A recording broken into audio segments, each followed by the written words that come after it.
বন্ধুরা, আমার নতুন ভিডিওতে আপনাদের সবাইকে স্বাগতম।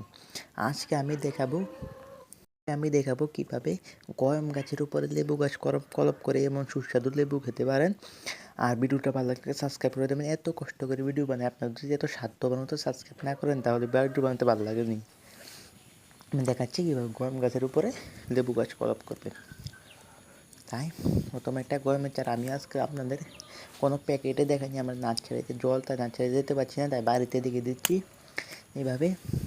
কিন্তু আপনারা পুরো দেখবেন ভিডিওটা, স্কিপ না করে। আর যারা স্কিপ ভালো লাগলে তারা বেরোয় দেন, আপনাদের দ্বারা কিচ্ছু হবে না কলপ করা। তাই প্রথমে এইভাবে গম গাছটাকে কেটে নেবেন, কেটে মাঝখানে দিন কলপ করার পদ্ধতি কেটে নিয়ে এভাবে কেটে নেবেন। কেটে নিয়ে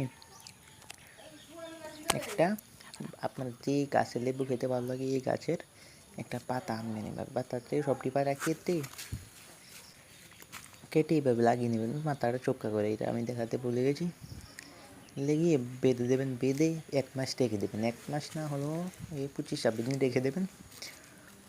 টাইট করে বাঁধবেন যাতে কোনো মানে বালু ভিতরে কিছু না লাগতে পারে, হাওয়া বাতাস জল।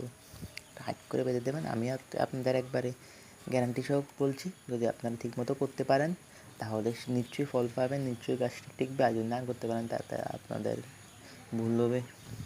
রেখে দেবেন। রেখে দেওয়ার পর 25 দিন পরে দেখবেন এবার একটা লেবু গাছ হয়েছে। দেখেন আপনাদের ভিতরটা আমি এখন খুলছি না, আমি আর কয়েন পরে খুলবো। এটা আমি খুলবো ওই সময় একটা ভিডিও দিয়ে দেখিয়ে দিব। দেখেন। আর ভিডিওটা ভালো লাগলে সাবস্ক্রাইব করে দেখেন। এত কষ্ট করে ভিডিও বানাই, সাবস্ক্রাইব না করেন তো ভিডিও বানাতে ভালো লাগেনি। সাবস্ক্রাইব করে দেন।